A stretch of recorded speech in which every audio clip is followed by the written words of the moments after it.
In this video, I'll show you how to install the Google Play Store on your Windows PC or laptop. Let's get started. First, open any web browser on your computer. As you can see, I've opened Google Chrome. Now go to the search bar and type Play Store. From the results, click on the official website, which is play.google.com. Once the website opens, you'll see a list of apps available on the Play Store.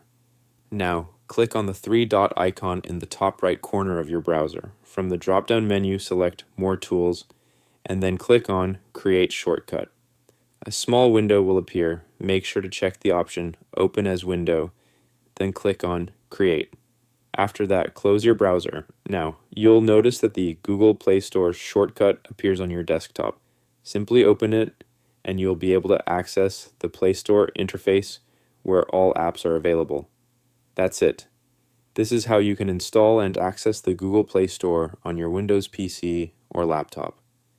I hope this video helped you. Don't forget to like and subscribe to the channel.